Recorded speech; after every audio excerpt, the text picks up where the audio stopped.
ये खबर है उन सभी माता पिताओं के लिए जो आज अपने बच्चों को इंटरनेट की सुविधाएं दे रहे हैं।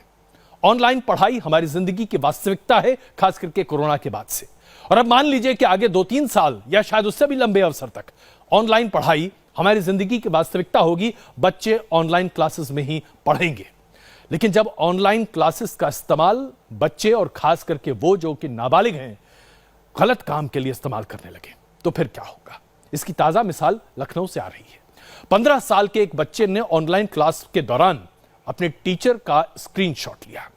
उनके कपड़े पर भद्दे कमेंट्स करते हुए उसने अपने टीचर के इस फोटो को इंस्टाग्राम पर डाल दिया, जिसमें उसने अपने टीचर का मोबाइल नंबर भी डाल दिया।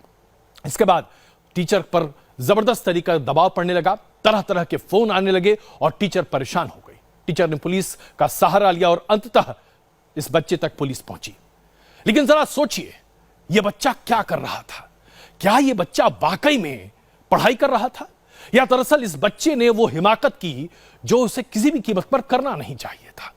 इंटरनेट हमारी जिंदगी को एक नई सुविधा देने के लिए उपलब्ध है, हमारी जिंदगी को आसान बनाने के लिए उपलब्ध है। इससे तमाम तरह की जानकारियां मिलती हैं। लेकिन जिस तरह से आज माता पिता बेरोक टोक अपने बच्चों को यह खुली इजाजत दे रहे हैं कि वो इंटरनेट की सुविधाओं को इस्तेमाल करें और उसके साथ साथ सोशल नेटवर्किंग साइट्स पर उपलब्ध रहें, इसकी वजह से आज हमारे बच्चे बहुत बड़े पैमाने पर गलत हरकतें भी कर रहे हैं और मुश्किल में भी फंस सकते हैं। जरा इस रिपोर्ट को देखिए ध्यान से आप।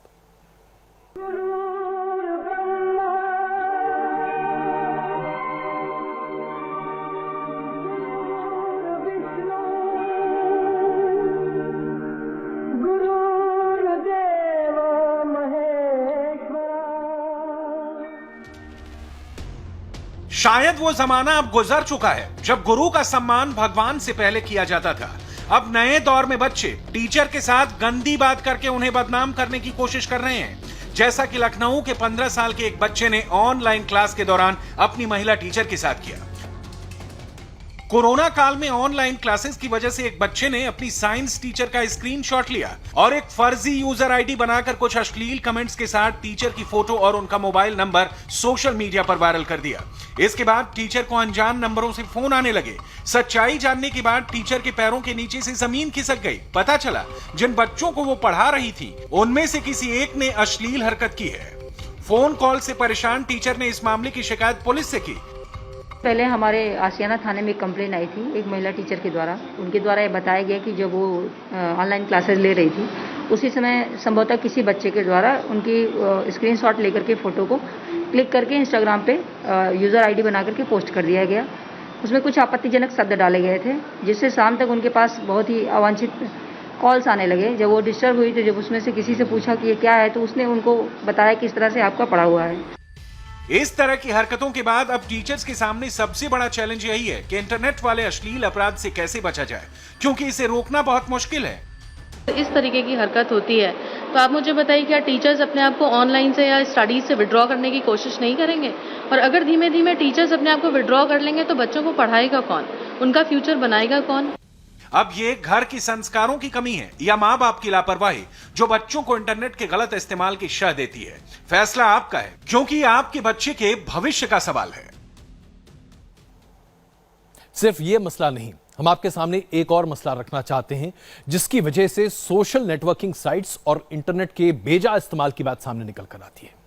दरअसल दिक्कत यह है कि आज बच्चों पर नियंत्रण की स्थिति तो खैर नहीं कही जा सकती, क्योंकि बच्चों को आज हम प्रोत्साहित करना चाहते हैं, लेकिन बच्चे क्या कर रहे हैं ये जानना हम सबों के लिए बड़ा आवश्यक है। बतौर माता पिता अगर हम ये नहीं जानते कि हमारे बच्चे क्या कर रहे हैं तो आप अपने बच्चों को एक अंधेरे कुएं में ढकेल रहे हैं। हम एक और रिपोर्ट आपके सामने प्रस्तुत करें, एक और बात आपके सामने रख रहे हैं जो बताता है कि सोशल मीडिया का इस्तेमाल कैसे बच्चों को आत्महत्या तक ले जाता है। आप जरा सोचिए, गुरुग्राम की यह रिपोर्ट है जो हम आपके सामने प्रस्तुत कर रहे हैं। 12वीं क्लास में एक बच्चे की जान चली गई सिर्फ इसलिए क्योंकि उस बच्चे को लगा कि सोशल मीडिया साइट्स पर जिस तरह से उसके फ्रेंड सर्कल ने उसे बदनाम कर दिया है, इस बदनामी से बचने के लिए उसके पास कोई रास्ता नहीं है बजाय इसके कि वो अपने घर की बालकनी से कूदकर अपनी जान दे दे। दरअसल हुआ ये कि इस बच्चे और उसके महिला मित्र के बीच में बातचीत हुई और यह बातचीत व्हाट्सएप के जरिए हुई। उसकी महिला दोस्त ने, जो कि बच्ची खुद भी थी, नाबालिग बच्ची, उस नाबालिग बच्ची ने उस चैट को थोड़ी सी अनबन के बाद सार्वजनिक कर दिया।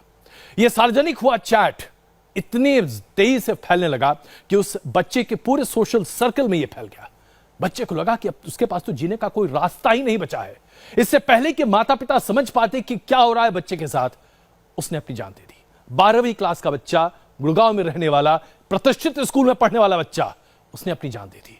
क्या आपको नहीं लगता कि बतौर माता पिता अब आपको इस बात के लिए सचेत होना चाहिए कि आपका बच्चा क्या कर रहा है? तो क्या करना चाहिए आपको? कैसे आप अपने बच्चे को बचा सकते हैं? क्या क्या आप कर सकते हैं जिससे आपके बच्चे की जिंदगी और उसका भविष्य अंधकार में न बने? इसके लिए देखते रहिए खबर से आगे बढ़ रही है हमारे साथ।